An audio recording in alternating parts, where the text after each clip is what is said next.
بسم الله الرحمن الرحيم. وهذا القتيل الناس بالموت كما نوجد كذلك يوم عليه profeta Muhammad sallallahu alaihi wasallam e tutti i profeti messaggeri che hanno preceduto. Fratelli e sorelle, benvenuti a questa terza lezione di questo corso sulla Salah, in cui nella prima lezione abbiamo parlato dell'importanza della Salah, dimostrando che il pilastro dell'Islam è importante, dopo Shahadatan, e abbiamo capito e compreso la gravità di chi la tralascia. E nella precedente lezione abbiamo cominciato a parlare delle condizioni della Salah. Abbiamo detto le condizioni e ciò che è obbligatorio prima della Salah. Quindi noi non stiamo qua parlando della Salah in sé, ok? Noi stiamo qua parlando fuori dalla Salah. Ciò che è richiesto prima di entrare nella Salah, che lo chiamano i sapienti le condizioni, shurut sihhat Salah. Chiaro? E avete il fondo. Primo, condizione Islam. Secondo, la facoltà di intendere. Terzo, il temyiz, il discernimento. Quarto, l'essere puri, sia dall'impurità minore che maggiore, abbiamo visto come, e la rimozione dell'impurità dal corpo, dall'abbigliamento e dal luogo dove preghiamo. Poi, sesto, coprire le parti intime. Fa parte delle condizioni. Prima di continuare la lezione, vorrei ricordare a me, fratelli e sorelle, io so che il fiqh non è facile, perché c'è differenza tra fare un dars in cui si parla di una storia o di un argomento più leggero, easy, per di voi, e il dars del fiqh. Il fiqh non è facile. Il fiqh nel linguaggio arabo vuol dire il fiqh, devi comprendere, per comprendere devi rimanere concentrato, e la percentuale di concentrazione dei giovani varia da persona a persona. Già se uscite con un 30%, mashallah tabarakallah, di quello che vedete. Quindi io comprendo ciò, però il tempo è quello che è, dobbiamo fare una giornata, quello che riuscite a prendere che è quello che è. E vi consiglio di riguardare il video quando tornate a casa con calma per la loro importanza. E secondo, per chi vuole approfondire, soprattutto perché abbiamo parlato della purificazione wudu, cosa invalida il wudu, abbiamo un canale su YouTube che si chiama Giovani Guide.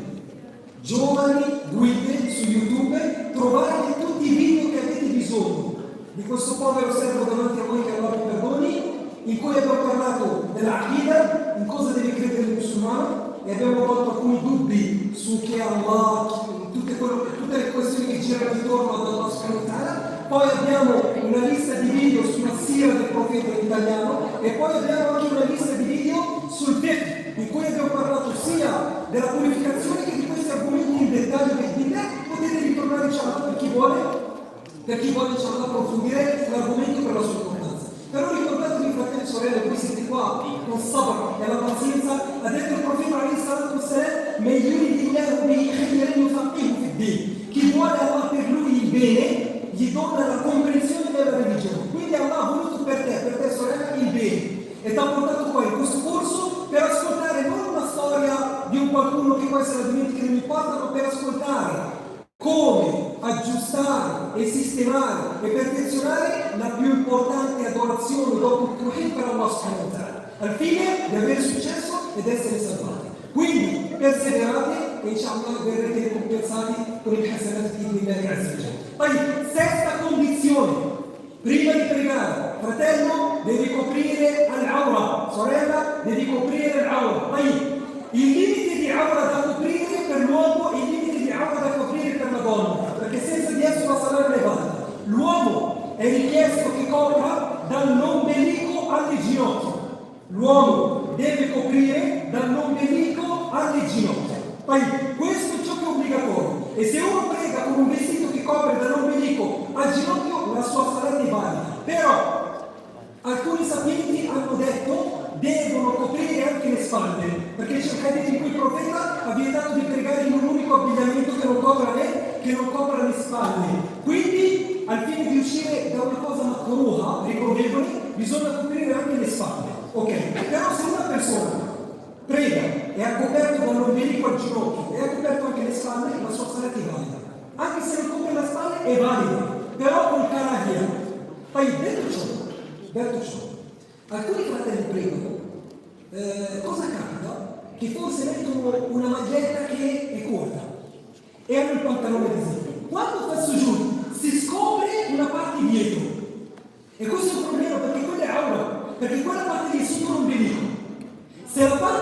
scopre solo l'ombelico e si vede gran parte, la sala non è valida.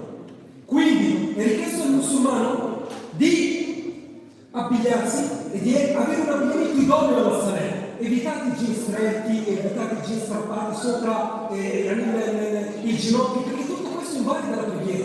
E non è un abbigliamento idoneo. Adesso fratello e sorella, se tu devi entrare in un castello di un re, entri con qualsiasi abbigliamento. No, ci vuole un abbigliamento idoneo la persona che andrà a incontrare, figuriamoci il re dei re che Allah subhanahu wa ta'ala. Quindi un abbigliamento idoneo che copre la nostra aura al fine che questa condizione sia esaustiva di per le donne, la loro aura, tutto il corpo tranne il viso, e il viso è ciò che si vede dal davanti, quindi la parte da dove iniziano i capelli fino al mento, dall'inizio all'orecchio, questo è il viso, ed è quello obbligatorio da lavare nel wudu. Questo è il wajh, può scoprirlo nella saletta, ok? E le mani fino ai polsi, poi i piedi, c'è divergenza tra i saperi. Se i piedi devono essere coperti, io parlo della preghiera, perché c'è differenza tra la ora in preghiera e fuori dalla preghiera, io sto parlando della preghiera. La donna può scoprire i piedi durante la salat, divergenza tra i sapenti. L'opinione migliore, che ha scelto glutimia, che non è richiesto coprire i piedi. Però, ascoltatemi sorelle, per uscire dalla divergenza è meglio che la sorella metta una abaya lunga che copre la parte davanti del piede. E anche se penso giù si vede la parte posteriore del piede, lei scende. Perché non c'è un delir potente per rendere questa cosa obbligatoria alle donne. Quindi, miglior cosa, finché usciamo dalla divergenza, un abbigliamento lungo, le calze. Se avete le calze, c'è un posto, chiusa la scalina. Se invece non c'è le calze, una abaya lunga, ok, che copra la parte anteriore del piede. E anche se questo giù si vede il dietro del piede, lei scende. E la sua salat è valida di lei, e questa è la aura della donna nella salat. Finite le condizioni, apro le domande 5-10 minuti, perché me l'hanno chiesto alcuni fratelli. Finite queste condizioni, apro la porta di 5-10 minuti e poi continuiamo, se ci saranno altre domande, se ci rimane il tempo ci la rispondiamo. Sesta condizione, l'entrata dell'orario della preghiera. La nostra preghiera, fratelli e sorelle, ha degli orari prestabiliti. Dice Allah nel Coran, Inna salata kanat ala al-mu'minina kitaban mawquta. La preghiera per i credenti, kitab vuol dire prescritta, obbligatoria, kitab mawquta, in orari prestabiliti. Quindi tu non puoi pregare in qualsiasi momento, sorella, fratello. Tu non puoi aspettare a fine giornata e pregarmi, Toh, Asr, Maghrib, Isha. Questa non è una preghiera. Perché? Perché c'è la preghiera, un tempo di inizio e un tempo di fine. È venuto Gibril dal profeta e gli ha insegnato ogni preghiera quando entra il suo orario e quando finisce. Adesso non c'è tempo per spiegare ogni preghiera quando inizia e finisce, però avete le applicazioni e sapete quando inizia una preghiera e quando finisce. Poi le domande che ci vengono, essendo che io devo andare al lavoro, posso pregare il primo del tempo? Risposta?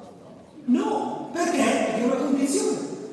In una saletta che è un menino che devi aspettare il tempo. Poi Allah non è che ti ha dato 10 minuti per pregare e basta. No, ti ha lasciato un tempo lungo. Tempo d'oro. Inizia da quando? Inizia d'oro fino all'entrata del tempo dell'asr. Sono quasi 2 ore. 2 ore tu hai tutto questo tempo per fare salata d'oro. Se lo fai nel primo momento, meglio. Questo meglio. Però se non riesci, hai tutto questo lasso di tempo per farlo. Quindi non costringetevi a fare cose che poi vi complicano la vita. Io devo pregare per forza con me. E al lavoro, il padrone non vuole, ma io non rendetevi l'adorazione dura e complicata, perché Allah ha dato Taysir, Yusr, è facile, ok? E Shaitan cerca di presentare l'adorazione per lasciare. Infatti Allah dice io e le dine non è che ti dirò che tu anticipi. Shaitan c'è un po' passi per complicarti l'adorazione, ci sono alcune sorelle o alcuni fratelli che hanno, ad esempio, quando hanno la fuoriuscita di un determinato liquido che non è il medi, tipo il wedi o tipo il medi, che sono i liquidi che escono, però non sono come il medi, e questi bisogna fare solo il nudo. Cosa fanno loro? Una doccia. E questo complica loro l'adorazione. Tu immagini lui che potrebbe uscire da una persona 2 volte al giorno, 3. Pensa a uno che fa 2 volte, 3 volte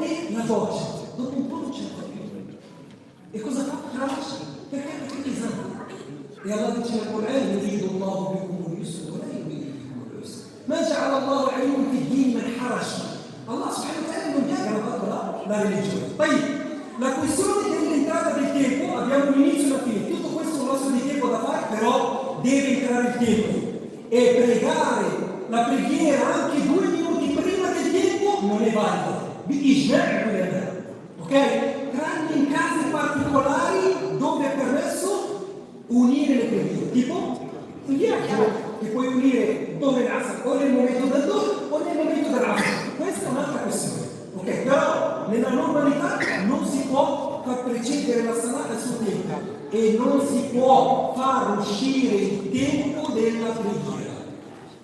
E questo lo fanno molti giovani ed è uno dei più grandi peccati. Dice Allah: فَوَيْلٌ لِلْمُصَلِّينَ الَّذِينَ هُمْ عَنْ صَلَاتِهِمْ سَاهُونَ. Al-Wayl hanno detto una punizione. Al-Wayl hanno detto punizione, un fiume nell'inferno. Per chi? Al-Musallin. Astaghfirullah. Allah punirà coloro che pregano, non con chiunque che prega.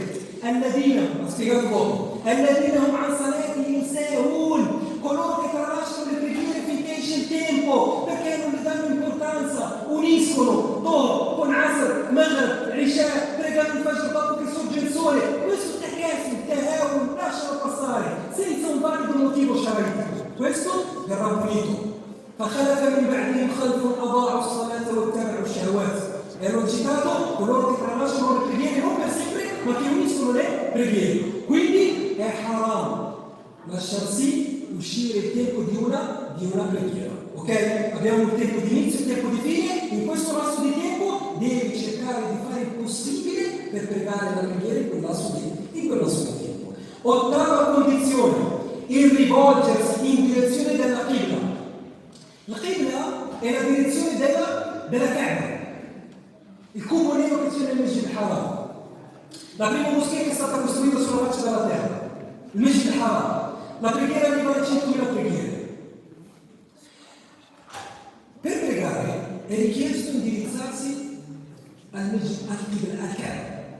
All'inizio i musulmani non pregavano in direzione del Kaaba, pregavano in direzione del Masjid al-Aqsa, dove c'è Gerusalemme.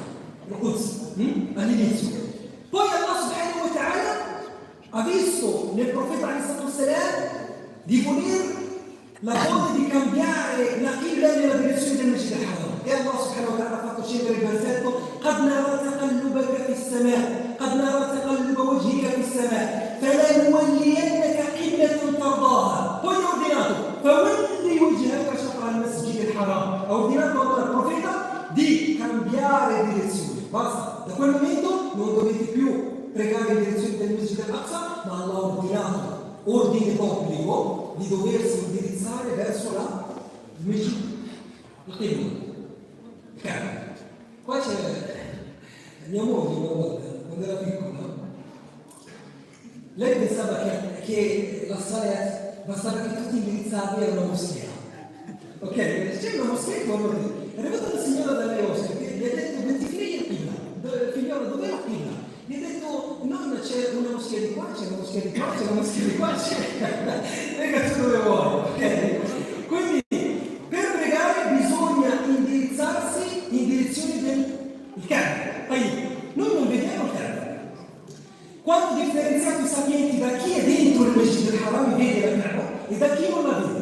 Poi chi vede, tu sei andato a una Umrah e vedi il Kaaba, è obbligatorio indirizzarsi precisamente dove c'è il Kaaba, né a destra né a sinistra, precisamente dove c'è il Kaaba, perché la vedi con i tuoi occhi. Poi io non vedo la Kaaba, per la gente che c'è a Mecca si indirizzano in direzione del Masjid al-Haram. Poi noi siamo in un altro paese, cosa facciamo? Hanno detto la direzione. Tipo qua abbiamo sud-est, cos'è? Sud-est? Sud-est, la direzione. Tu sud-est, pregi, non c'è problema, ti sposti un po' di qua e di qua, perché noi non la vediamo con i nostri occhi, ok? Quindi non c'è la precisione proprio al millesimo, allora non ci ha chiesto questo, ma basta la direzione, ok? Non c'è nessun problema, spostamento un pochino a destra, un po' a sinistra, questo no, non c'è. Poi, io se non conosco la Qibla, cosa mi è richiesto? Mi sforzo nel cercare. Poi come faccio? Con vari strumenti. O ti fai aiutare dagli strumenti che abbiamo informatici, che c'è la direzione della pippa con la bussola, alhamdulillah, non riesci, prova praticamente a indirizzarsi alla moschea, a vedere più o meno la direzione della moschea, in che direzione pregano, cerchi di fare, riuscire a paragonare lo stesso posizioni, comunque ti sforzi in qualche modo per capire. Poi tu non riesci a comprendere dov'è la qibla e il tempo sta per uscire, prego, dovunque. Perché? Perché fatto con la sta fatto. Basta. Poi tu entri in moschea e vedi qualcuno che prega in direzione sbagliata. Cosa devi fare? Vai da lui e lo giri in direzione giusta della qibla. Perché lui non sa. Ok? E se vedi qualcuno che sta pregando in posizione sbagliata, prendi e giri, e se vuoi anche dire stai sbagliando qibla, questa è la qibla, non c'è problema. E lui continua la sua salat e guarda, vedi essere. Poi l'ultima condizione, e questa abbiamo concluso, è l'intenzione. Cosa vuol dire l'intenzione? Che prima di dire Allahu Akbar, tu ti devi porre una domanda. Cosa stai facendo? Pregare. Ok. Cosa vuoi pregare? Perché ci sono tante preghiere. Cosa vuoi pregare?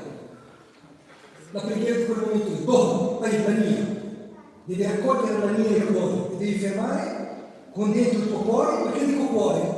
Perché l'intenzione è un'azione del cuore. E detto ciò, cosa vuol dire? Che tu l'intenzione non la devi dire con la lingua. Quindi se io mi alzo per pregare, e questo è un errore che fanno tanti, non devo dire Bismillah salat al-Dhuhr Allahu Akbar. Bismillah salat al-Asr Allahu Akbar. Bismillah voglio pregare salat al-Maghrib Allahu Akbar. Ma questa è la bid'ah come l'abbiamo detto. Perché? Perché nessuno tra i Sahaba, neanche il profeta ha mai citato la nia con la sua lingua. Non devi citarla, Allah sa cosa c'è nel tuo cuore. Basta che dentro il tuo cuore tu sai che preghiera stai per pregare. Se ti fermo ti dico cosa stai per pregare, quella è nia. Non hai bisogno di renderla difficile, ma alcuni entrano nello stress nella nia. Si complica. Hai preso il tuo tappetino. Giri, la questione del tappetino che riguarda la purificazione dell'uomo, alcuni pensano che per forza devi pregare su quel tappetino. No. Infatti non l'abbiamo citato come condizione. Allora perché fratello non sappiamo il tappetino a casa? La questione del tappetino a casa, perché si sa che quel tappetino si usa solo per la preghiera, quindi hai certezza che è pulito. Quindi prendi, lo stendi, senza ombra di dubbio ci prendi. Io non c'ho il tappetino, prega sul tappeto di casa tua. Non c'è il tappeto, prega direttamente sulla piastrella. A lavoro, prendi un cartone. Posso pregare direttamente a terra? Prega direttamente a terra. Basta che non ci sia un'impurità, non c'è problema. Non per forza sempre si dice, per forza devo portare con me il fotoglia, devo portare con me Somalia. Chi ha detto questo? Non è tra le condizioni. L'importante è che sia un luogo che secondo te è pulito e prega tranquillità, non c'è nessun problema. Poi tu prendi la tua seggiata, la poni a terra, questa è mia, perché hai preso il tappetino per pregare. L'importante è che dentro di te sai cosa stai pregando. Perché diciamo questo? Per differenziare tra le varie preghiere e per differenziare tra chi fa i movimenti e chi prega. Perché anche in italiano potrebbe venire, un non musulmano scusate, potrebbe venire a fare i suoi movimenti, fare il sujud, alzarsi, fare il ruku', alzarsi, dire un po', leggere il testo, però con che intenzione? Non c'è l'intenzione, quindi non è valido. Invece tu ti fermi, dentro, salat, dentro di me, sto per pregare qua. Allah. Oltre a questo, tu quando vuoi pregare due preghiere uguali, tipo vogliamo viaggiare Dhuhr al-Asr insieme, due rak'at. Poi che cosa ti differenzia nelle prime due rak'at e nelle seconde due rak'at? La mia. Che tu nelle prime due rak'at la mia è ad-Dhuhr. Nelle ultime due la tua mia è al-Asr. E così alhamdulillah hai differenziato tra le prime due e le seconde due. Per quello che una delle condizioni della salat è l'intenzione, prima di entrare nella salat. Chiaro? Un'altra cosa. Io non voglio complicare le cose, però ci devono essere. Tu entri nella preghiera con la mia di salat al-Asr. Poi ti ricordi che non hai pregato dopo. Cambi mia, non puoi cambiare mia. Non si può cambiare l'intenzione sulle preghiere obbligatorie durante la preghiera, non si può. E quindi fermi la preghiera e ricominci. La preghiera perché una delle condizioni non c'è. E ricominci la tua preghiera. Chiaro? Quindi non puoi far diventare una preghiera sunna obbligatoria. Ad esempio, tu entri immagini che ci prego 2 ragazzi. Allahu Akbar, inizia a applicare le tue 2 ragazzi sunnah, a un certo punto ti ricordi che hai dimenticato Salat Maghrib. Oh, subhanallah. Cosa faccio? Adesso cambio intenzioni, no? No, così, non si può. E quindi finisci con la tua Salat, poi ti alzi e inizi una nuova preghiera con una giusta intenzione prima di terminare il ihram, prima di dire Allahu Akbar. Poi c'è un'altra cosa che non voglio spiegarvi adesso perché è una cosa un po' complicata. Prendete questa regola, prima di iniziare ci deve essere l'intenzione di quella preghiera che voglio pregare. E così abbiamo preso le 9 condizioni, tutto ciò che è obbligatorio prima di entrare nella preghiera. E adesso inshallah entriamo nel vivo della preghiera, ciò che è pilastro, ciò che è obbligatorio e ciò che è raccomandato se ci avanza tempo. 5 minuti se c'è qualche domanda riguardante queste condizioni che abbiamo citato adesso inshallah, se riusciamo a rispondere in 5-10 minuti rispondiamo inshallah. Prego sorella.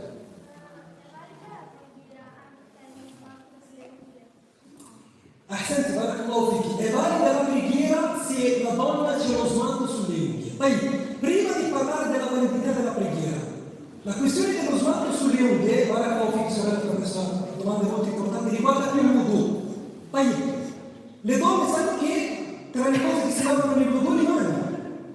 E se una donna ha lo smalto nelle mani, ok, è valido? Non è valido il wudu aslan. Perché? Perché nel momento in cui tu metti lo smalto, sorella, si crea una crosta che copre le unghie, giusto o no? Questa crosta non permette all'acqua di arrivare all'unghia e l'unghia è una parte che va lavata insieme alle mani, perché Allah dice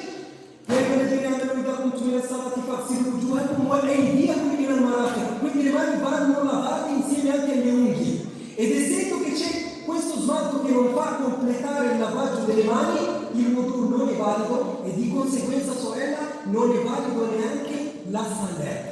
Quindi, cosa deve fare la sorella? Toglie lo smalto, fa il wudu e prega. E poi se vuole mettere sotto c'è. L'importante è che fa il wudu senza smalto, al fine che l'acqua arrivi sulle unghie. Per quello che è consigliato mettere la donna al meglio in periodo di ciclo mestruale lo smalto, al fine di non avere questa masciata, però se lo vuole mettere non si può rendere haram per lei questa cosa qua, se lo vuole fare in casa sua, inshallah, però deve badare alla sua adorazione e alla sua purificazione, inshallah. Poi, c'è qualche altra domanda? Dimmi. Dicono che ci sono degli smalti che si possono mettere anche nella donna musulmana, ma si possono mettere veramente? Allora, la questione degli smalti, queste cose che girano da voi che sentite smalti halal, io non so che cosa che l'ha reso halal, però è una cosa che abbiamo prodotto dentro, non lo so. Noi parliamo non dello smalto sull'unghia, noi parliamo di quello che crea lo smalto sull'unghia, perché io non penso che io non penso che ci sia, perché non metto lo smalto, non penso che ci sia uno smalto che crea una crosta, che non crei una crosta sopra. C'è sorella qualche smalto che non crea una crosta? Mi sembra difficile, se no diventerebbe una crema. Ok? E quindi, essendo che lo smalto creerebbe una crosta, di conseguenza non andrebbe di validità del prendiamoci da qualche altro fratello? Dimmi. No, scusa, c'era prima lui.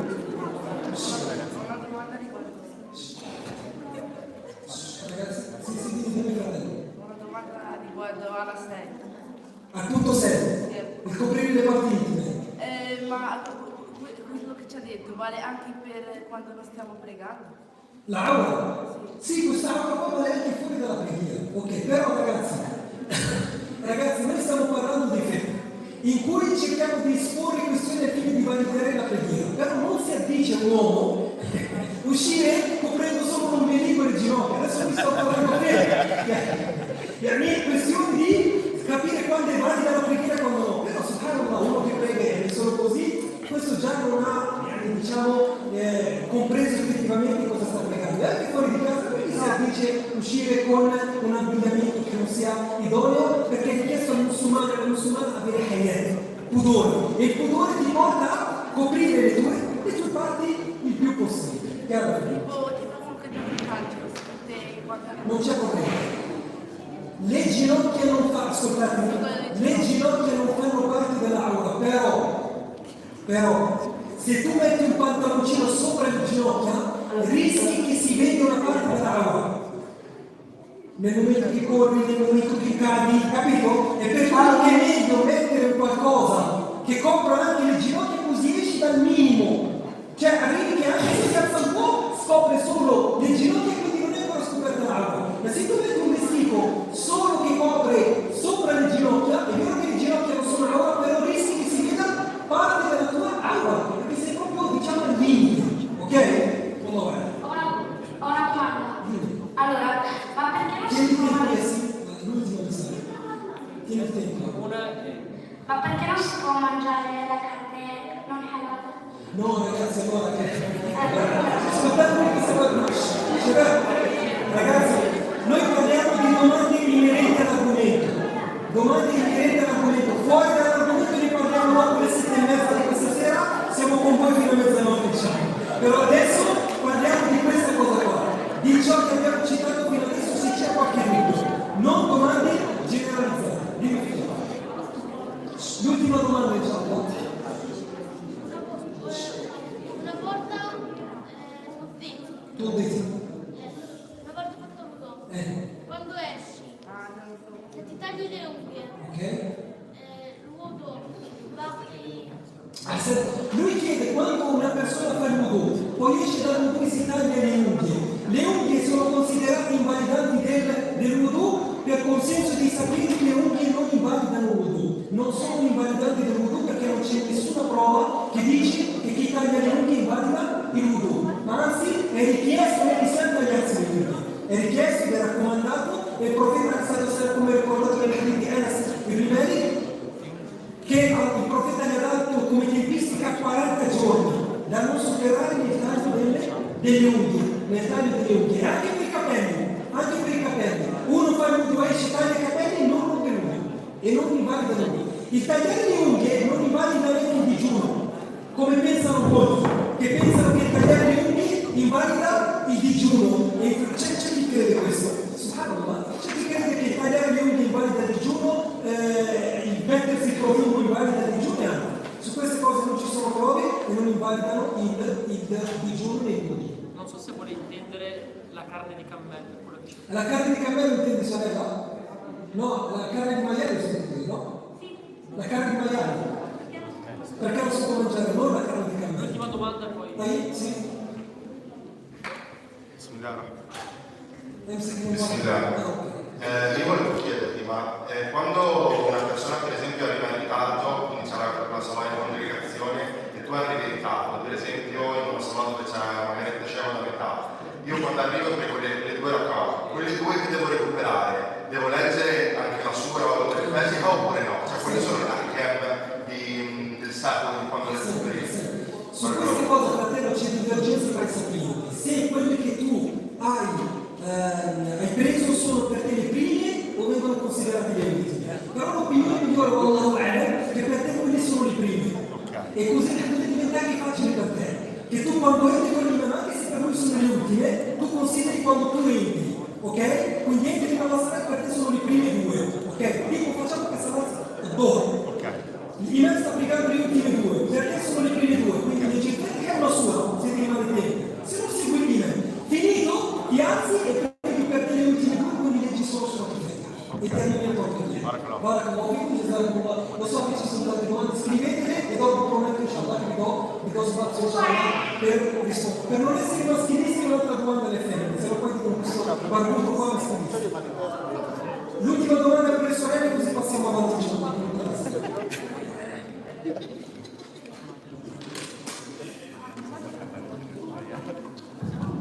Allora, ci sono delle persone che dicono che è preferibile per una donna pregare a casa, vero?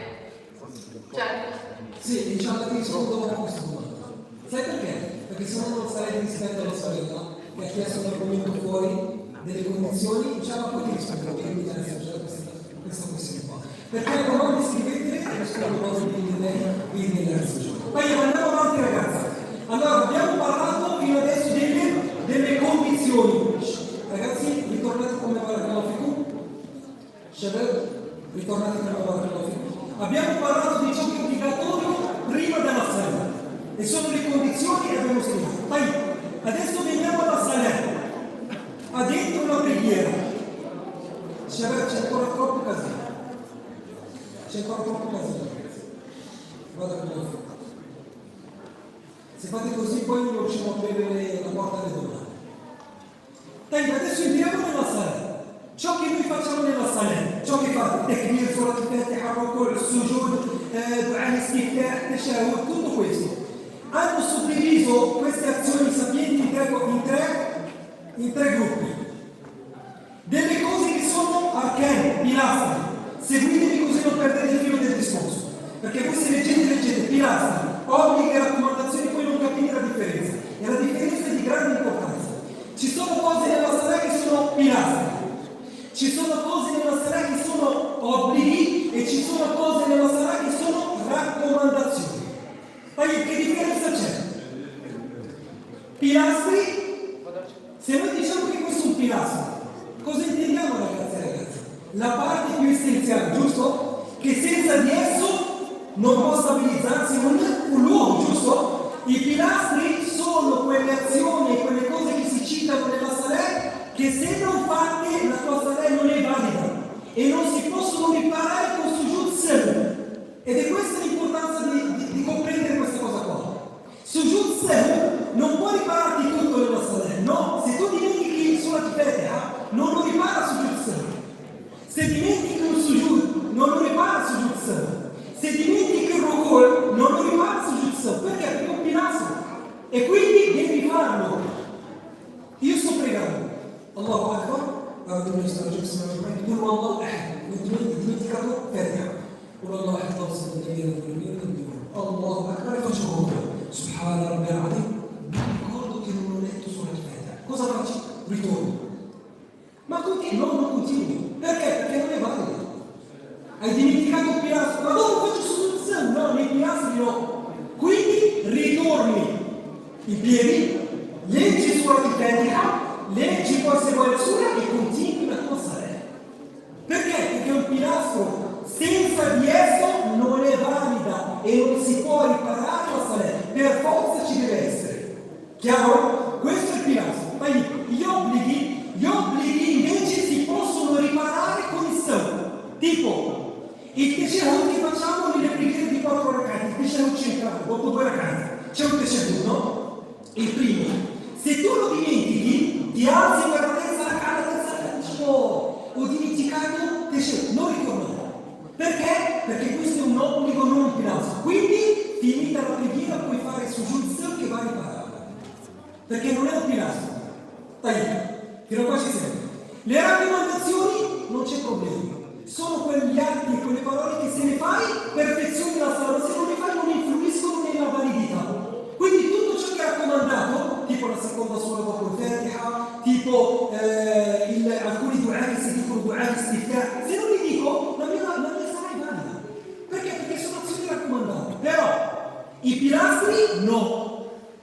Ci devono essere e li devi fare e li devi recuperare. Gli obblighi possono essere riparati con sujud e sahw. Adesso venite con me per capire quali sono i pilastri. Nel senso, quelle azioni o quei dhikr che si dicono durante la Salah che senza di essi la Salah non è valida e non si può riparare. Dice lo Sheikh Rahimahullah, primo pilastro della Salah, sono 14 secondo lo Sheikh. Lo stare in posizione retta ieri per chi ha le capacità. Primo pilastro, pregare in piedi. Non si può pregare in piedi, da seduti. Primo pilastro, pregare in piedi. Perché? Dice Allah, wa qumu lillahi qanitin, qumu, in piedi, qanitin, pregando. In piedi però. E il profeta quando è venuto da lui, Imran bin Hussein, che aveva le emorroidi, che gli stava male, per chiedere al profeta come doveva pregare, che stava male. Cosa gli ha detto il profeta? Prega in piedi. Quindi è iniziato dal pilastro. Sta male, però ti ha detto, prega in piedi, dimostrando a lui ciò che è richiesto a te, di pregare in piedi. Se non riesci, quindi finché tu riesci devi pregare in piedi. Ma io non riesco. صلي قاعدا prega seduto. Io non riesco a pregare seduto. Adesso, sdraiato sul fianco. Quindi, ciò che è richiesto sorelle e fratelli è pregare in piedi. E se tu non hai un valido motivo per pregare da seduto, la tua preghiera, no, sto parlando delle preghiere obbligatorie, arrivo alle raccomandate. Dopo, Asr, Maghrib e Isha non si possono pregare seduti se non per un valido motivo sciaraitico. Perché se riesci a pregare in piedi, devi pregare in piedi. Dai, fratello, io sto male. Cosa vuol dire stai male? Ho un po' di mal di testa. Questo non vuol dire che puoi pregare in piedi seduto. Perché? Perché hai capacità di pregare in piedi. Fa male un po' la pancia, però riesci a stare in piedi. Ho un'operazione al piede, cambia la questione. Quindi prega da seduto. E come faccio a pregare da seduto? Fai tuo takbir, seduto o seduta, leggi quello che devi leggere. Nel ruku', se riesci ad alzarti a fare il ruku' e il sujud, devi farlo. Perché c'è chi ha problemi solo nello stare in piedi. Però il ruku' e il sujud riesci a farlo. Allora, prega da seduto. Se non riesci, se riesci a fare il ruku' e il sujud, ti devi alzare. Fare il ruku' e fare il sujud. Obbligatoriamente. Se no la tua sala non è valida. Infatti qua capiamo come molti prendono alla leggerezza questa cosa di pregare da seduti. Vedi che prega d'obbligo da seduto e forse gli fa male solo un pochino la schiena ma riesce a stare in piedi. Questo non va bene, fratelli e sorelle, perché questo è un pilastro. Un pilastro. Quindi se riesci in piedi, se non riesci seduto. Ovviamente il ruku' devono sapere quando preghi da seduto deve essere più basso. Il ruku' fare così ad esempio, nel momento in cui fai il sujud devi abbassare un po' la testa più del ruku' per differenziare tra il ruku' e il sujud. E preghi così, perché preghi Allah nafsa illa was'aha fattaqullaha ma stata'tum. Abbiate il timore di Allah in base alle vostre capacità, ok? E così anche colui che prega sbagliato, in base alle sue capacità. Come riesci? Questo per le preghiere obbligatorie. Le preghiere non obbligatorie puoi pregare da seduto. Perché è stato riportato nel hadith che la preghiera da seduto metta ricompensa. Però questo nelle preghiere raccomandate. Quindi le 12 rak'at rawatib, salat al-duha, qiyam al-layl, tarawih, l'witr. Posso pregare seduto? Sì, però con mezza ricompensa. Con metà ricompensa. Invece l'obbligo no, non è valido se non in piedi, se ne hai le capacità. Questo è il primo pilastro, che senza di esso sarebbe valido. Chi riesce a fare in piedi? Chi riesce a fare quello che riesce a fare, ragazzi, quello che riesce a fare, quello che non riesci a sotto. Nel momento in cui io riesco a fare in piedi e riesco a stare un po' in piedi, sai? Nel momento in cui non c'è la crisi, non c'è problema. Fattaqullaha ma stata'tum. Abbiate il timore di Allah e adorarlo in base alle vostre capacità. Ok? Questo è il primo, che è lo stare in piedi, senza di essere una preghiera obbligatoria non è valida. Secondo, il takbir iniziale che sancisce l'inizio della preghiera. Adesso noi abbiamo fatto il wudu, abbiamo coperto le parti intime, abbiamo l'uovo pulito, tutto a posto. E sono in piedi. Non siamo ancora entrati nella sala. Non siamo ancora entrati. Per entrare una cosa che si chiama takbir al-ihram. Nel dire Allahu Akbar. Qua ci sono varie questioni. Primo, takbir al-ihram, con essa inizia la salat. Infatti il profeta ha detto tahrimu al-takbir. Vuol dire la sua sacralizzazione è il takbir. Perché viene chiamata takbira al-ihram? Perché viene chiamata takbira al-ihram? Sarebbe una takbira che rende haram. Che cosa che rende haram? Che quando tu dici questa takbira, determinate cose dopo questa takbira diventano per te haram, prima erano halal. Prima di dire all'Akbar potevi mangiare, bere, chiacchierare. Non è problema, voltarti a destra e a sinistra, fai quello che vuoi. Poi nel momento in cui hai detto Allahu Akbar, diventa per te ciò che prima era halal, diventano per te determinate cose haram, tipo il mangiare, tipo il bere, tipo il parlare con qualcun altro e così via. Diventano per te haram, per quello che takbir è haram. E nel momento in cui dici Allahu Akbar entri in preghiera. Fratello, io posso dire qualche frase oltre Allahu Akbar? No. Posso dire Ar-Rahman Akbar? No. El-Malik Akbar? No. Perché? Perché il profeta ha detto a colui che ha pregato male mentre gli stava insegnando la preghiera, che viene chiamato il hadith Musi Salatu, gli ha detto Ida punta e Kabir. Kabir vuol dire Allahu Akbar. E così diceva il profeta alaihi salatu wassalam. Non c'è un'altra frase che sostituisce. Quindi per forza bisogna dire Allahu. E non devi dire, fratello e sorella, Allahu Akbar. L'uomo ci deve essere. Non è Allahu Akbar, ma cambia il significato totalmente. C'è un mambo in più, no? Allahu Akbar. C'è una ezza, Allahu Akbar. Allahu Akbar. E non è Allahu Akbar, come dicono alcuni. Allahu Akbar, no? Perché cambia il significato. Allahu Akbar. E con questa tecnica si entra nella salat divina ed è pilastro. Poi una cosa importante. Entro in moschea, come ha detto il fratello Alessandro, e trovo l'imam in ruku'. Sapete, quando tu entri trovi la gemella in ruku'. Qua si fa un errore grave. Quale? Che quando tu arrivi alla fila, innanzitutto non devi velocizzare, non devi correre, non devi avere fretta. Il profeta ha detto, venite alla sala, piano. Perché? Per poi velocizzare, tu entri in sala già non predisposto spiritualmente bene. Arrivi dove c'è la fila, prima cosa ti devi fermare in piedi. Perché? Perché è un pilastro. Non direttamente, no, in piedi. Poi devi dire Tekbirat Ihram. Allahu Akbar. Fermo. Unisci le mani. E poi dici Allahu Akbar la seconda volta per fare l'inchino. Questo è male. Questo è male. Ma la persona che arriva velocemente e dice Allahu Akbar e si inchina, poi c'è un problema. Perché? Quel tekbira che tu hai fatto, che cos'è? Perché tu dovresti fare due volte Allahu Akbar. Che cos'è? Tekbira Ihram, allora la tua preghiera è valida. Ma se tu la consideri non Tekbira Ihram, la tua preghiera non è valida, perché Tekbirat Ihram è un pilastro della sala. Poi, chiaro? Quindi quando arrivi Allahu Akbar per entrare nella sala, e poi il secondo Allahu Akbar in caso trovi l'imam e ruku'. E quando viene considerato che hai azzeccato la raka completa, perché tu arrivi e trovi l'imam e raka, Allahu Akbar e rimani in piedi. Noi sappiamo che se prendiamo l'imam e ruku' abbiamo preso l'intera raka, però quando? Quando è considerato che tu hai preso il livello ruku'?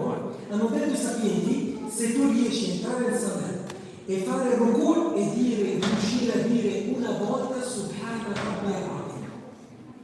Se riesci a fare ciò, tu hai azzeccato la raka.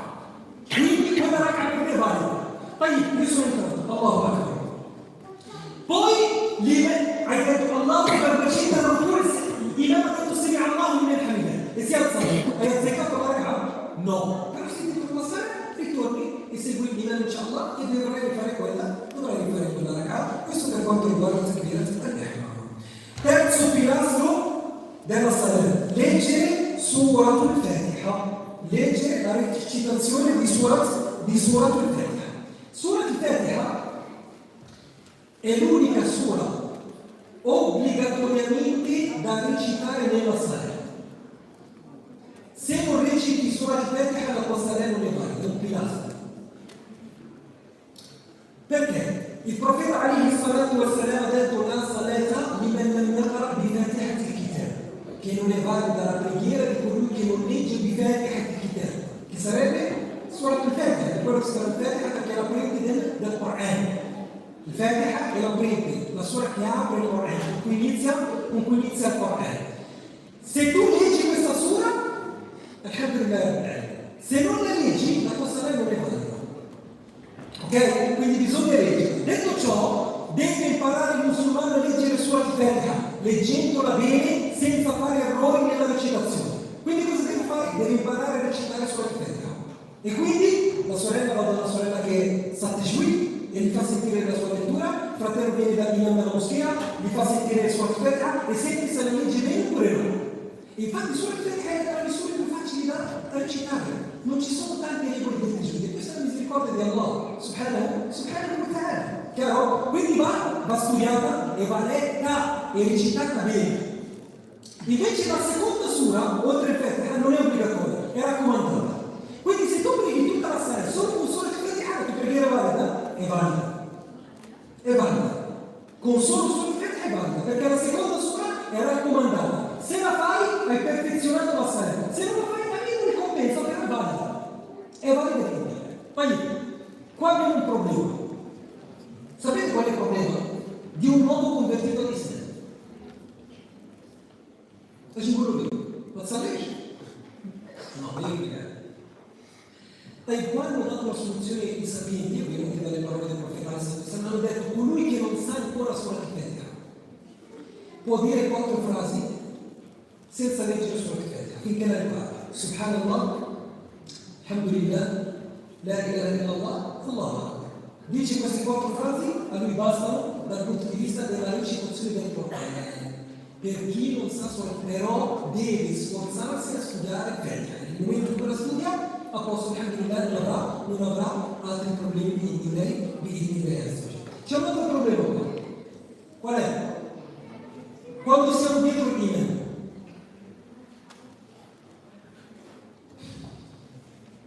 Quando siamo dietro il imam, dobbiamo leggere e non dobbiamo leggere. Poi, hanno differenziati sapienti tra la preghiera sirria e jahriya, quella che si legge a bassa voce e quella che si legge ad alta voce. Nella preghiera sirria a bassa voce devi per forza leggere. Cioè quando l'imam legge Dohr, Asr, le ultime 2 rak'at del Dohr, le ultime 2 rak'at dell'Asr, devi leggere il Fatiha, obbligatoriamente, per compilarsi. Invece quando lui legge ad alta voce, nel Fajr, nelle prime 2 rak'at del Maghrib e nelle prime 2 rak'at dell'Isha. Cosa c'è? Devo leggere anch'io? Non devo leggere? Mi basta la lettura dell'imam? Su questa cosa c'è grande divergenza tra i sapienti. E adesso non vogliamo entrare nella divergenza perché noi vogliamo prendere le cose essenziali. Però l'opinione di Allahu A'lam che il Fatiha, anche per colui che prega dietro l'imam, la deve leggere.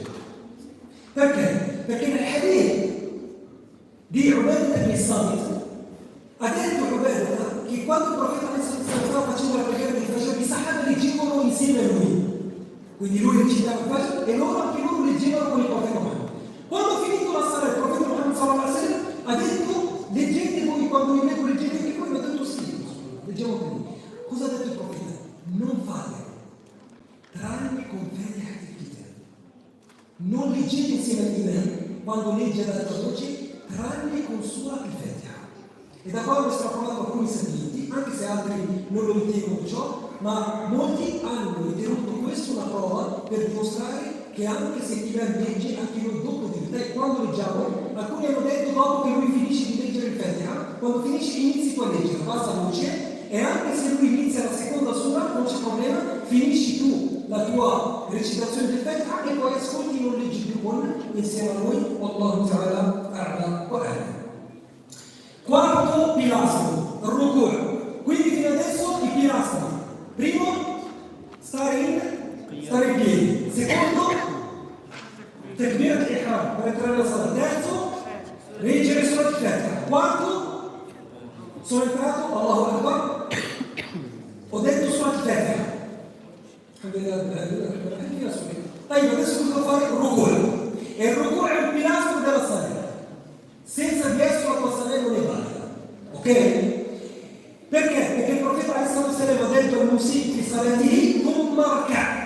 Dopo che hai detto che deve essere nel Corano, thumma raka'. Poi devi fare il ruku'. Quindi ti ho ordinato di fare il ruku'. E allora nel Corano dice warka'u ma'a raki'in. Ti ho ordinato di fare il ruku'. Quindi il ruku' è un pilastro. Il ruku' sarebbe l'inchino.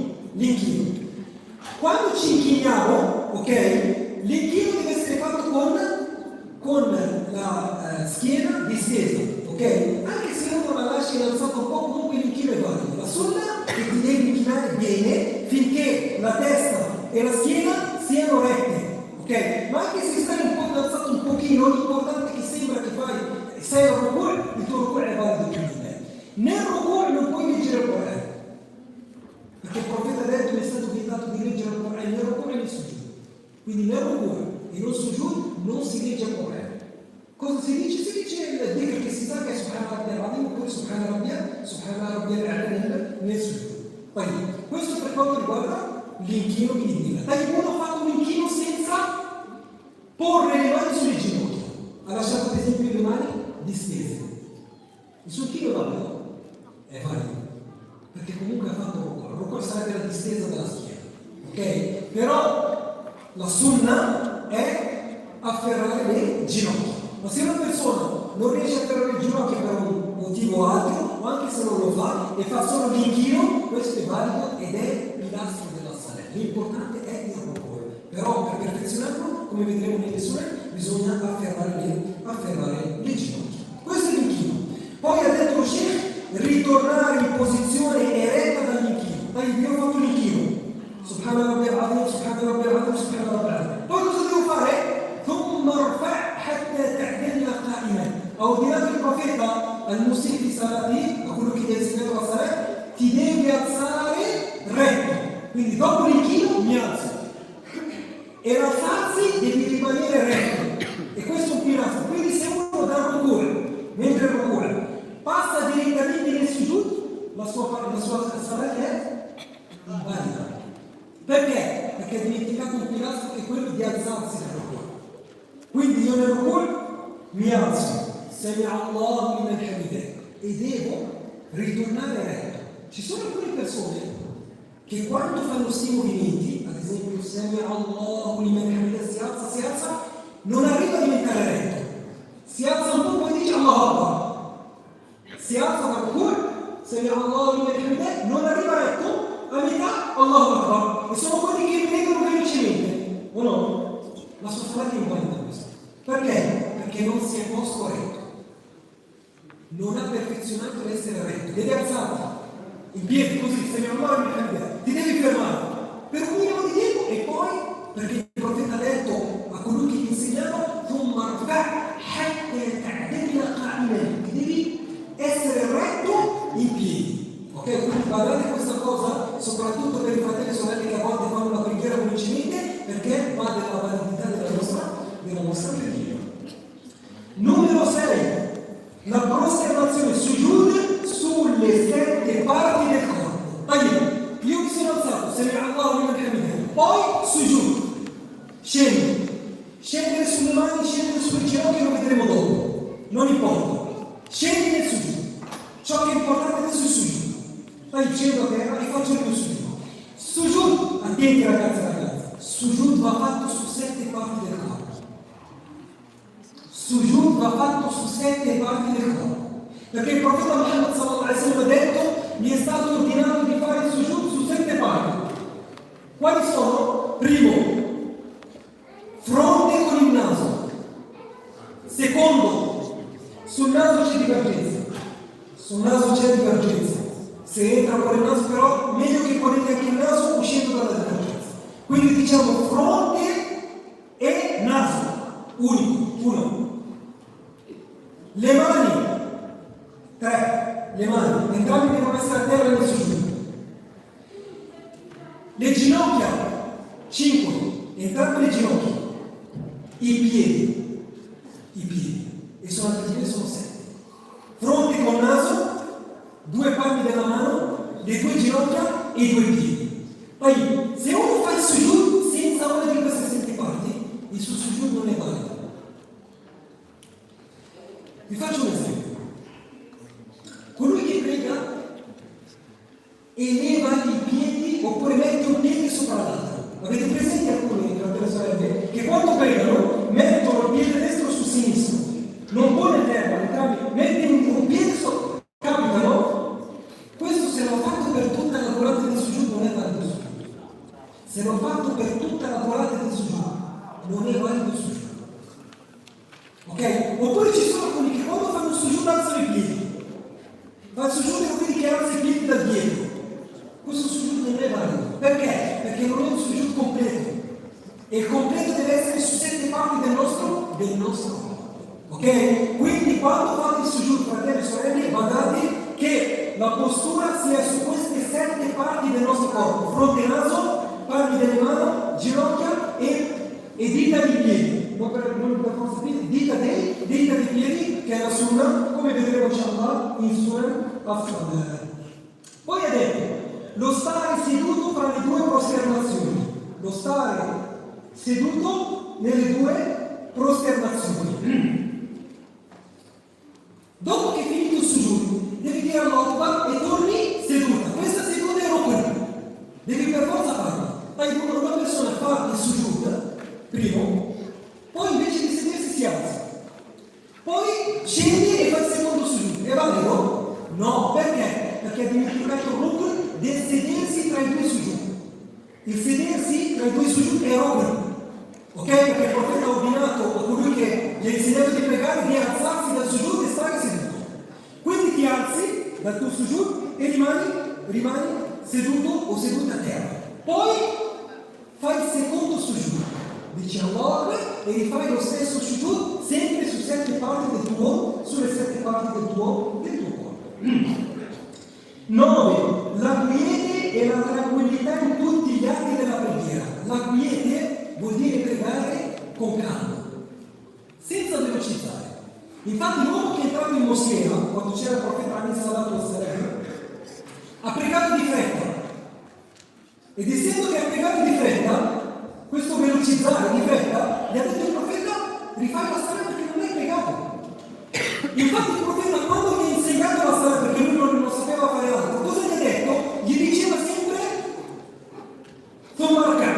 fai sujud, finché ti sarai postato tranquillamente in ruku', non veloce, Allahu Akbar, Allahu Akbar, senza dare il giusto tempo a ogni postura, no? In piedi, tempo, ruku', tempo, ti alzi da ruku', tempo, con calma, poi sujud con calma, il sujud, ti alzi dal sujud con calma, quindi ci vuole in tutti gli atti della salat la quiete, la tranquillità e fare questi atti piano piano, perché velocizzare subito questi atti uno dopo l'altro senza quiete, senza itminan, la preghiera non è valida. Wallahu ta'ala.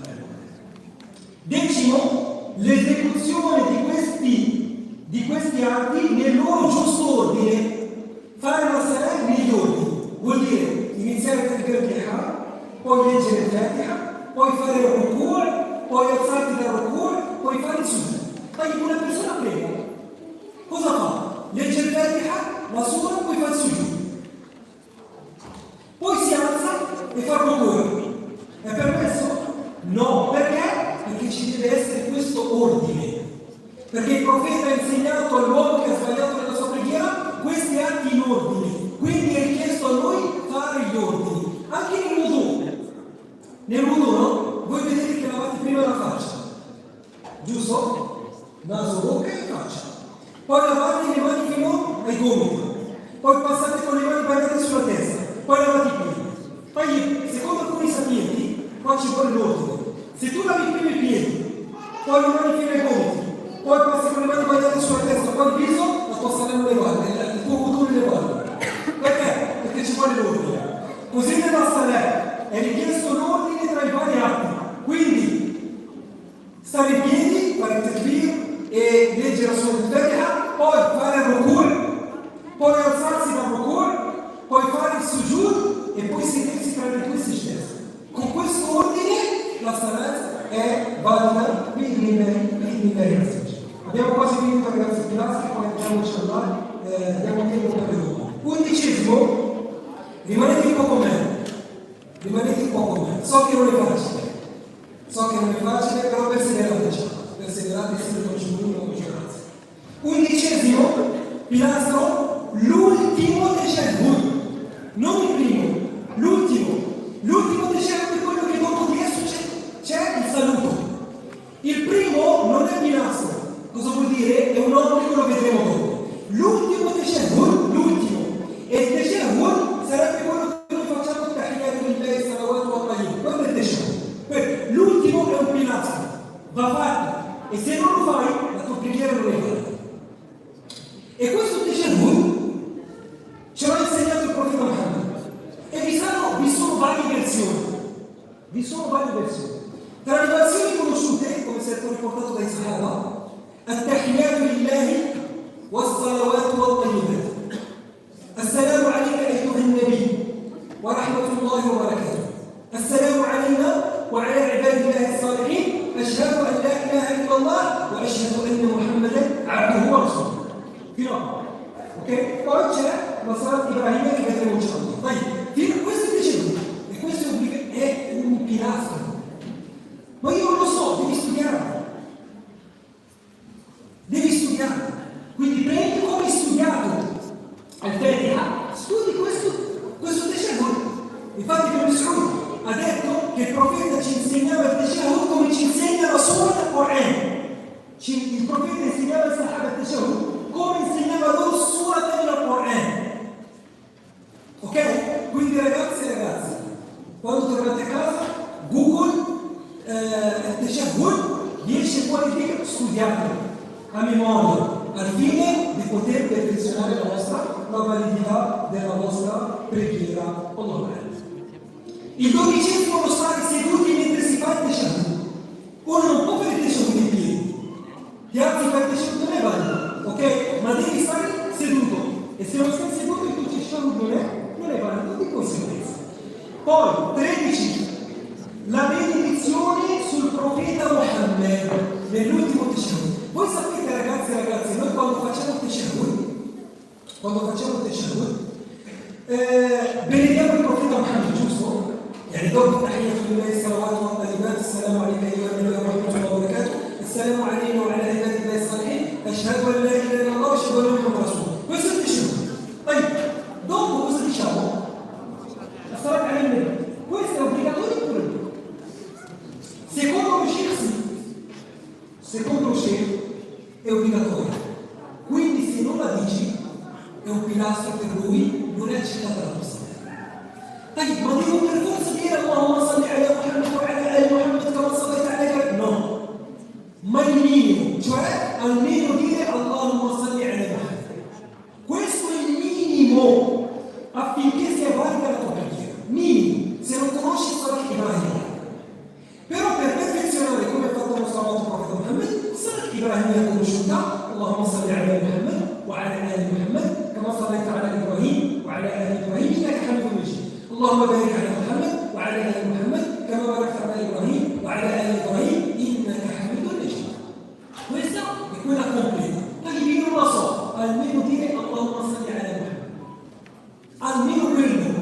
Perché c'è divergenza. Alcuni sapete dicono non è un pilastro. Salat ala nabi non è un pilastro. Dicono che è raccomandato. E non un pilastro. Qual è la prova? E ci sono varie prove. Adesso non è il momento di citarle, ma ci sono varie prove secondo loro. Infatti la grande maggioranza dei sapienti dicono che non c'è la prova, dicono che non c'è la prova per renderlo roca, perché roca ha bisogno di una prova dell'ordine e non c'è una prova di cui si ordina, perché l'Ipsione quando ha detto ci ha reso obbligatorio il profeta Muhammad il tashahhud insegnandoci il dhikr, lui non ha citato salat ibrahimia, ha citato il dhikr ma'ruf e poi si è fermato. Quello è obbligatorio. Infatti sono d'accordo, però sul salat ibrahimia la preghiera sul nabi c'è divergenza in due opinioni. C'è chi lo rende un pilastro e c'è chi invece lo rende una sunna, Allahu ta'ala, soprattutto l'imam Ahmed.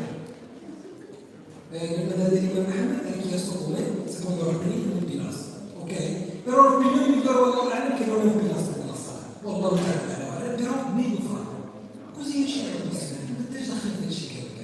صلي على البروفيت محمد من بينيفيتشي والحمد لله رب العالمين بينيفيتشي البروفيت محمد سير صلاه ابراهيم من بينه وصلي اللهم صل وسلم على محمد والحمد لله تعالى soprattutto per le nostre madri nonne che sono gratuità stai a spiegare la صلاه ibrahimia ma che mi chiede ما غتحفظهاش ولدي وبنتي انا شي حاجه مكيه يقول لك الشتاء يقول لي اللهم صل وسلم على محمد هذه هو مزيان فعرفتي الحمد لله ديري يوسف الحمد لله بعض الاسواق. L'ultimo dice lo Sheikh i due testimoni. Siamo entrati in preghiera, abbiamo fatto tutti i movimenti per uscire dalla preghiera. وتحليل هذا التسليم bisogna dire assalamu alaikum wa rahmatullah, assalamu alaikum wa rahmatullah. طيب qua è obbligatorio due o basta uno?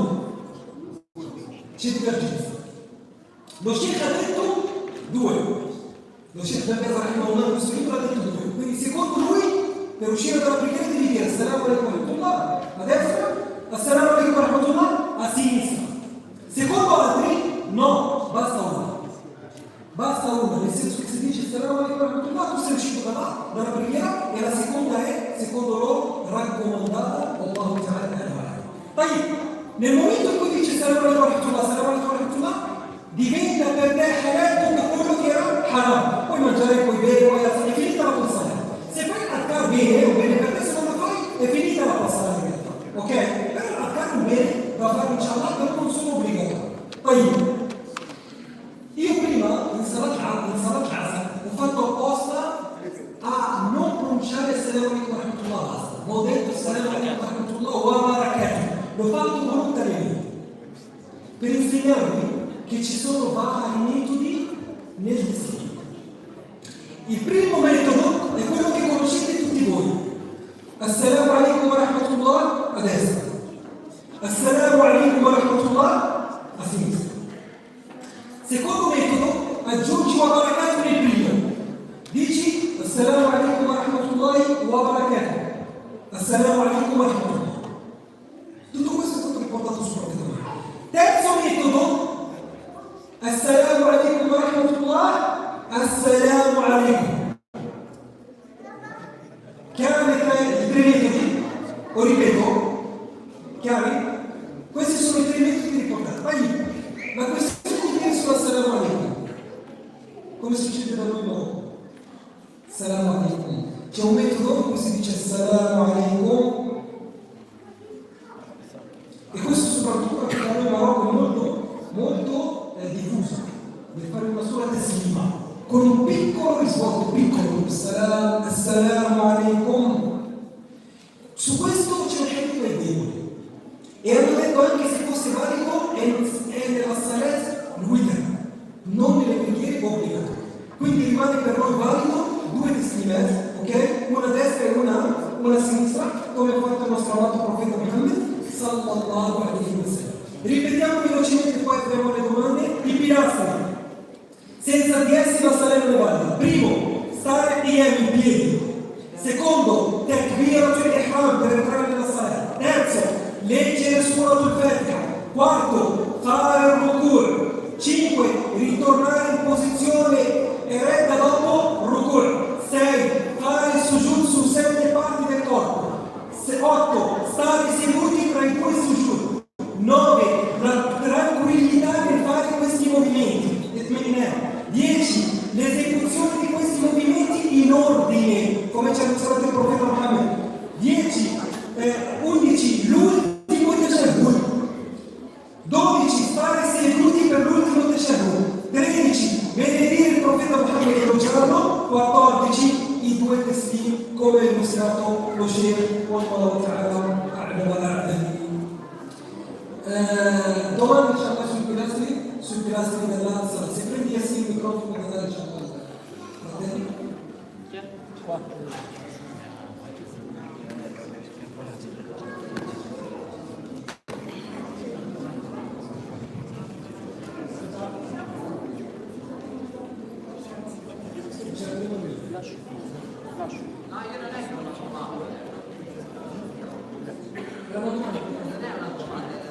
Vuoi dire qualcosa? Dillo.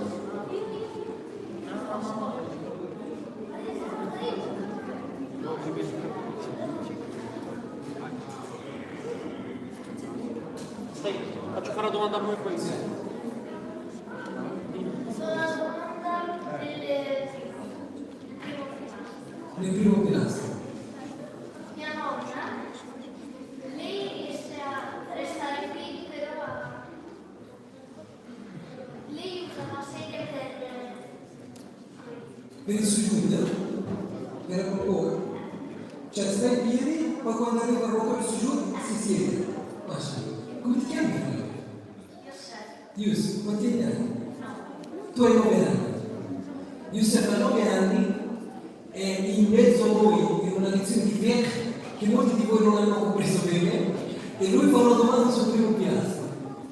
Takbir! Chiedo da Allah subhanahu wa ta'ala Yusuf di farti diventare tra i più grandi sapienti diventare من أهل القرآن. نسأل الله سبحانه وتعالى che benedica i tuoi genitori, mashallah. Questa è una bellissima domanda.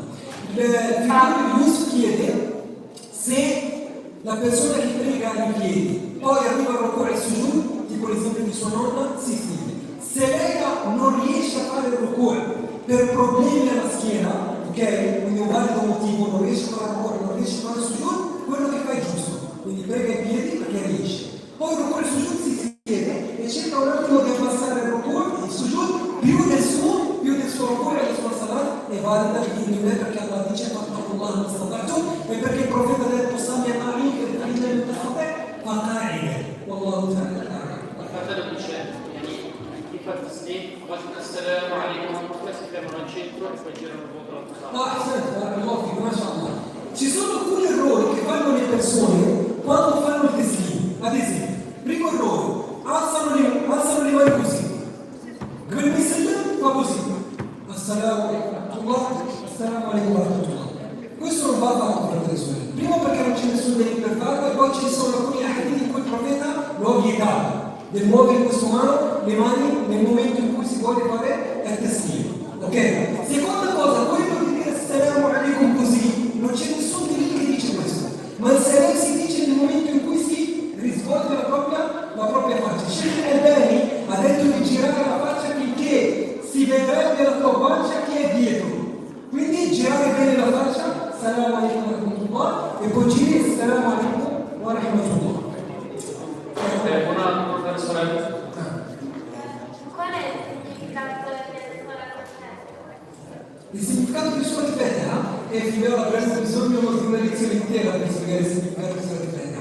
Sura Al-Fatiha è la sura più importante del Corano, come ha illustrato il profeta sallallahu alaihi wasallam, ed è tra le prime sure che sono scese sul profeta Muhammad sallallahu alaihi wasallam. E chi vuole conoscere la spiegazione di Sura Al-Fatiha, attenta a me sorella che fa la domanda, chi vuole conoscere i suoi significati, può ritornare ai nostri video della spiegazione del Dorso Muhimma nella, se non sbaglio, seconda o terza lezione abbiamo spiegato il significato di Sura Al-Fatiha in un'intera lezione, parlando dei nomi di Sura Al-Fatiha, dell'importanza di Sura Al-Fatiha e dei significati. E questa cosa che ha citato la sorella è molto importante, perché essendo una sura che leggiamo tutti i giorni, tutte le ragazze, è richiesto di conoscere Sura Al-Fatiha, cosa vuol dire? Alhamdulillah, cosa vuol dire? Molti non lo sanno. Rabbil Alamin, chi sono? Molti non lo sanno. Malik Yawm al-Din, molti non sanno cos'è. Din, pensano che sia il Din, non lo è. Iyyaka na'budu wa iyyaka nasta'in, cosa vuol dire Iyyaka na'budu? E perché è stato citato la richiesta d'aiuto di Iyyaka na'budu? E Dio sarà mustaqim, cos'è sarà mustaqim? La retta vera cos'è? Se l'alta alayhim, coloro che hanno affermato di gloria, chi sono? Il maghdubi alayhim dallin, chi sono? Tutte queste cose sono importanti da conoscere per il musulmano. Potete ritornare inshallah ai nostri video e che Allah subhanahu wa ta'ala le renda per voi, verifiche inshallah. Una domanda.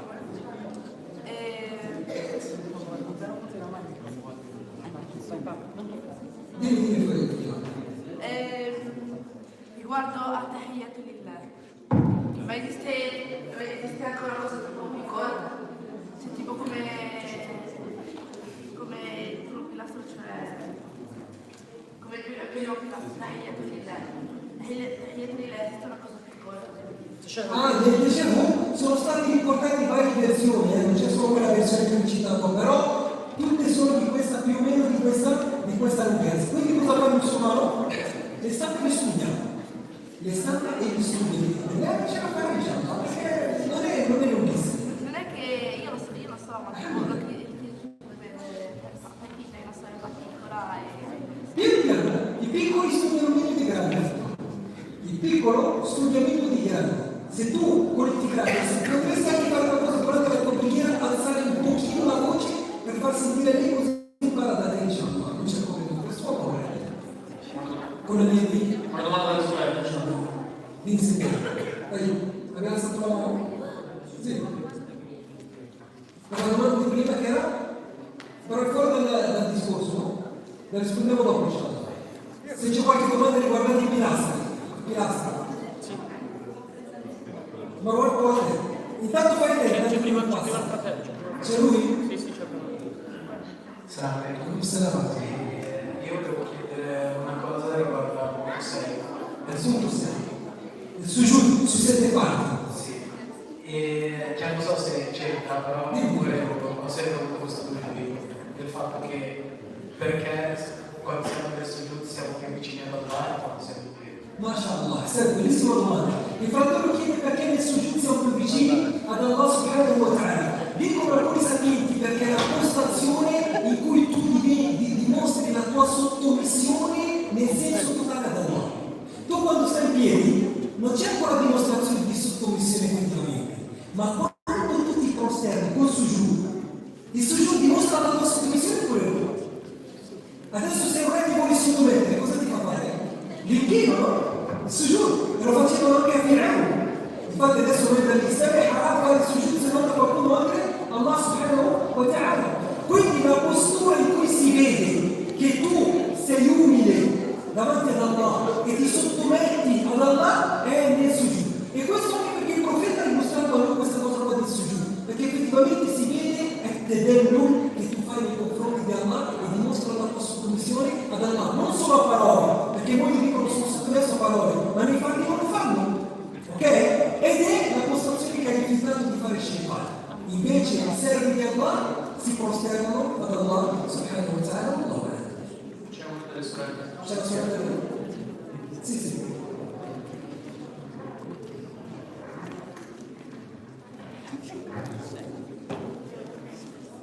Allora, la mia domanda riguardava più il voto, quindi la parte prima. Sì. E in caso di assenza d'acqua, ci hanno insegnato che possiamo usare la pietra, il timuma, no? E perché proprio quella pietra e non un'altra? E che cosa la rende pura abbastanza da poter essere utilizzata? Senti, bella domanda. La sorella chiede nel momento in cui la persona non può usare l'acqua. E voi sapete che ci sono casi in cui uno potrebbe essere, rimanete come ragazze, nel momento in cui uno non riesce a usare l'acqua.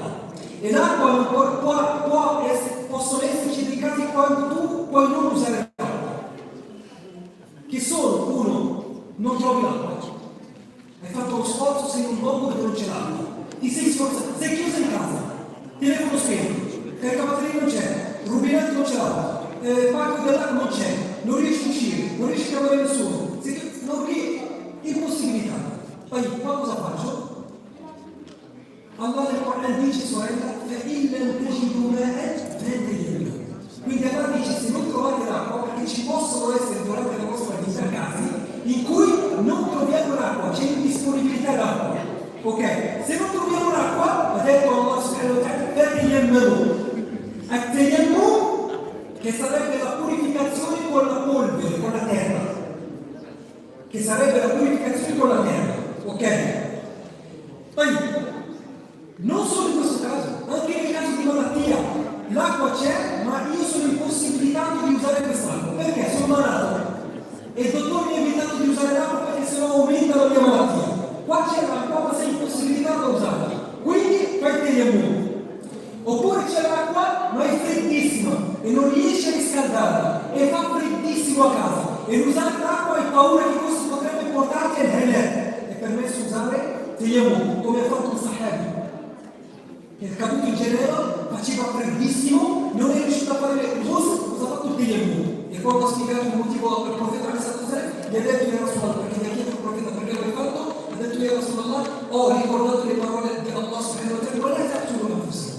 Non uccidete voi stessi, però questo non prendete la leggerezza, Lì stiamo parlando di casi estremi, casi che ti portano effettivamente lontano. Poi in questi casi puoi fare solamente tayammum. Che cos'è il tayammum? È una purificazione che sostituisce il wudu e sostituisce anche il ghusl.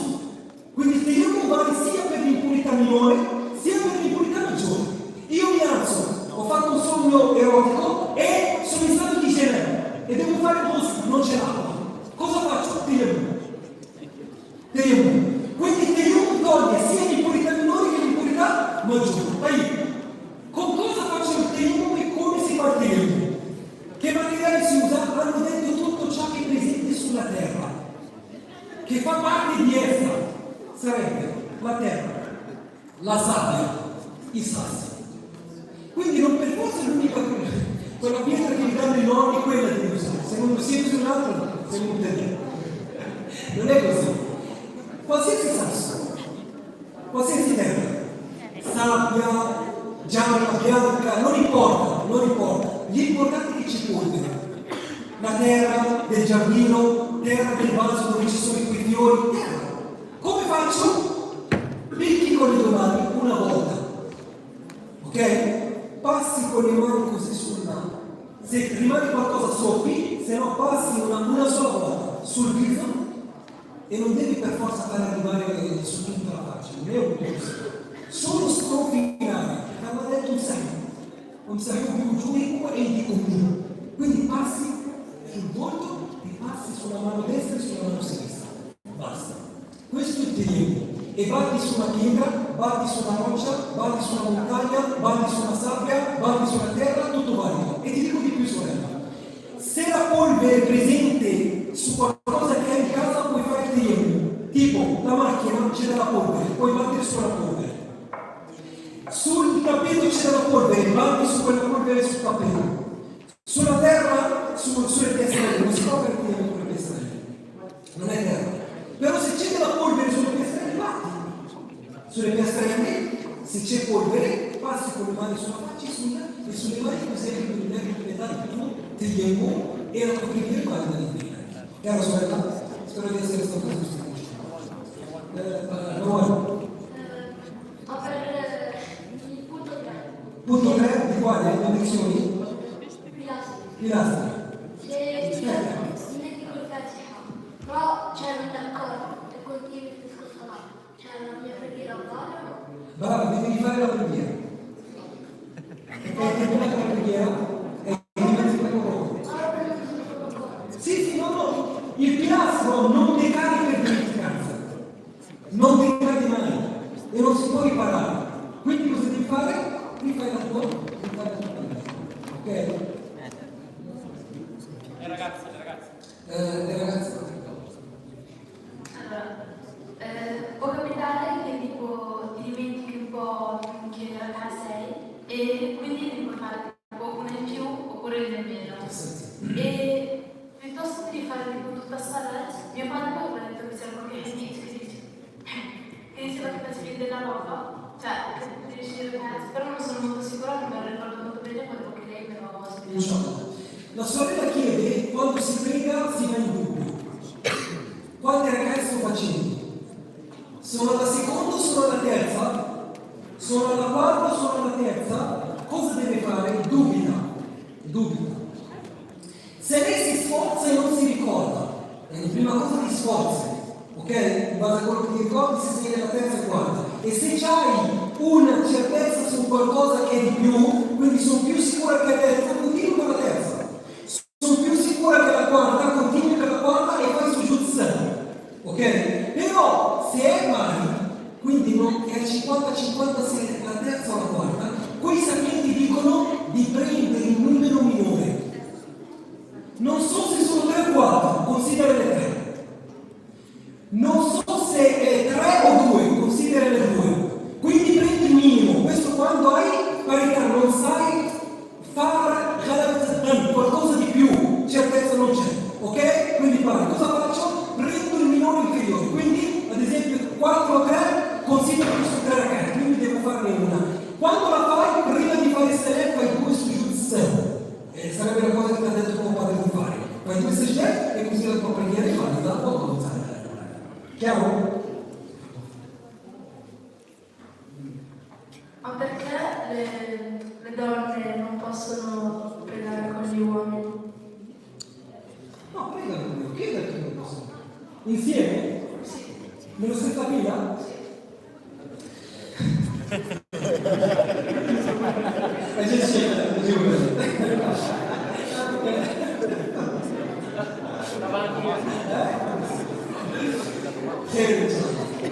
Il profeta Muhammad, però se io rispondo a questa domanda sarà giusto con le altre sorelle e quindi la respingiamo dopo, così prendiamo una regola per tutti, perché abbiamo detto che da passare diciamo che rispondiamo dopo.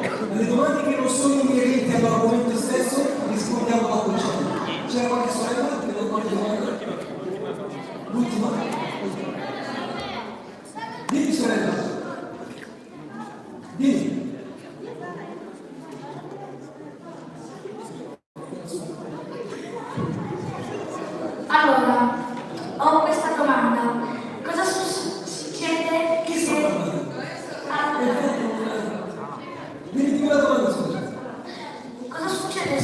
alla fine del salat saluto dalla sinistra alla destra. La questione del voltarsi? Allora, la questione del voltarsi a destra e a sinistra, questa è sunna, ok? Quindi non c'è problema anche se lo fai. L'importante è dire assalamu alaikum. Il citare il salamu alaikum è quello importante del Rukun, dire assalamu alaikum. Se sbagli e lo fai prima a sinistra e poi a destra, la tua preghiera è valida. Però hai dimenticato la cosa migliore, e qua dicono i sapienti che è raccomandato fare il sujud sahu, perché lo hai fatto dimenticando e quindi se fai il sujud sahu bene, però la tua preghiera è valida di te, ok? L'importante è salam, che è rotto per uscire dalla preghiera normale. Allora, quando io sto pregando e sono arrivata alla seconda ragazza, c'è mio fratello che sta piangendo oppure mio babbo mi chiama.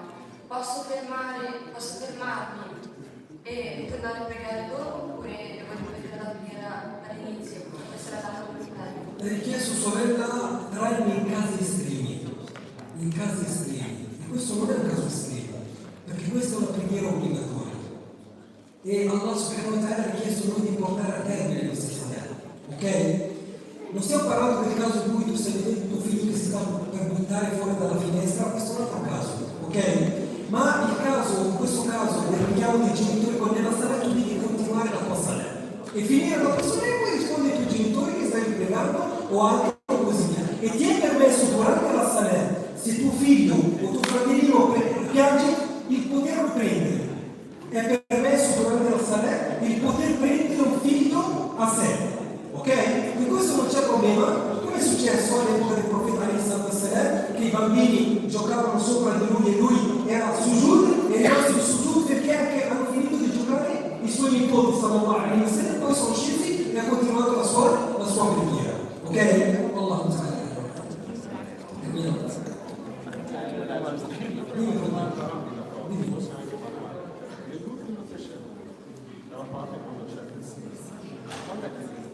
e questa è una cosa raccomandata, la vedremo nelle raccomandazioni del muovere il dito, ok? Però non è obbligatorio, nel senso che se tu non lo fai la tua preghiera è valida. Quello che abbiamo citato adesso sono i pilastri, ok? Tutto quello che non è stato citato perché o è obbligo o è raccomandato come vedete, ma nella stragrande maggioranza sono raccomandati, ok? Il muovere il dito, se non lo fai non sarete validi. Lo spiegherò anche come porre le dita in cielo. Non è pilastro e non è obbligatorio. Figliolo, non si può dimostrare. Cosa serve a sapere tutto il Corano? Cosa serve? Sapere il Corano. Per avere un grado di paradiso presso Allah subhanahu wa ta'ala, perché il Corano e figliolo sono parole di Allah. Io faccio un'eccezione perché lui è un bambino piccolo, perché ogni lettera vale 10 hasanat fino a 700 di glorioso, ok? Le parole sono le parole di Allah, non parole di chiunque.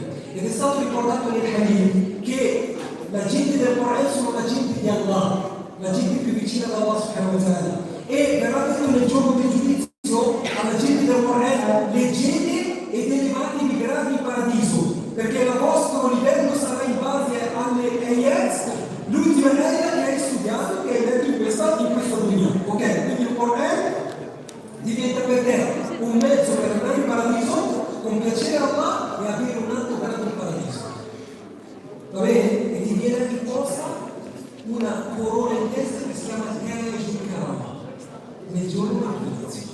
Quindi diciamo, studiamo il Corano. Mancano 20 minuti al Maghrib. 20? Mancano 20 minuti al Maghrib. O ci fermiamo adesso? Sì, meglio che fermiamo. L'ultima domanda, inshallah, c'era una sorella che mi ha alzato. No, prima di voi c'era qualche altra sorella che mi ha alzato, se non sbaglio. Che diciamo? Dimmi. Quando devi fare l'odore devi lavare i piedi, è valido seguire sopra i calzini? Ahsan, bella domanda. Qua si parla di una cosa che chiamano i sapienti il mes'al al-khuffayn, il passare, il strofinare con le mani bagnate sopra le calze. Ok? Anche questo, se tornate ai nostri video, trovate video completi dove abbiamo spiegato in dettaglio le condizioni quando si può fare. È permesso per il musulmano strofinare sopra condizioni. Quali sono queste condizioni? Primo, che devi mettere le calze dopo che hai completato il wudu. Una persona che ad esempio si è alzata la mattina e ha messo le calze prima di fare il wudu, poi ha fatto il wudu e è passato con le mani bagnate, può farlo? No, perché? Perché non ha immesso i piedi dentro le calze quando ha completato il wudu. Quindi prima cosa da fare, devi fare un wudu completo, lavando anche i piedi con l'acqua. Poi, mentre sei in stato di wudu, metti le tue calze. Le calze, primo, devono essere fatte di un materiale puro, quindi non si può mettere un materiale non puro. Calzari fatti con, per gli uomini di seta, perché non è permesso mettere agli uomini la seta, le donne sì. Pelle di animali haram, tipo la pelle dell'asino o la pelle del maiale e così via. Quindi i calzari devono essere puri. Secondo, le calze devono sotterrare le caviglie, perché hai chiesto a lavare i piedi fino alle caviglie. Quindi le mie calze, quelle estive, non si può fare una salta perché sono sotto le caviglie e va coperto il piede insieme anche alle caviglie, perché avevo ordinato di lavare i piedi fino alle caviglie. Quindi la calza deve superare le caviglie. Poi, messo questo calzare sopra le caviglie, da quel momento lì, il prossimo wudu potrai solo strofinare sopra le calze. Come si fa lo strofinamento? Fai il wudu normale, arrivato ai piedi, prendi un po' d'acqua, sciacqui le mani e passi sopra, nella parte anteriore dei piedi, questo è il piede, passi con le mani così. E sotto non passi. Quindi il passaggio, lo strofinamento va fatto dal davanti, da sopra, sui calzari. Chiaro, sorella? Dai, quanto dura la durata? 24 ore dal primo strofinamento. Tipo, tu hai fatto il wudu al fajr completo, poi hai messo le calze, ok? Fino a qua ci siamo. Non devi contare da adesso, perché non hai ancora passato con le mani. Poi tu hai durante la mattina hai rotto il wudu, a salat dove hai rifatto il wudu, strofinando sulle calze. Da quel momento conti le 24 ore, quindi ti è permesso di continuare a strofinare sulle calze fino a salat dopo del giorno dopo. Ok? Yom Walina per chi non è in viaggio, invece 3 giorni e 3 notti per chi è in viaggio. C'è un'emergenza sulle calze bucate e non bucate, però la maggioranza dei sapienti dicono anche se le calze sono bucate non c'è problema. Ok? Anche se le calze sono bucate non c'è problema di problema, è importante che coprano le caviglie. Poi, se tu durante la giornata togli queste calze e vuoi cambiare, devi fare il wudu completo poi. Prima di mettere quelli nuovi, per poter continuare a strofinare, devi fare il wudu completo prima di mettere le calze nuove. Terminiamo. Poi, qualcosa di urgente? Non è urgente? Dai, facciamo.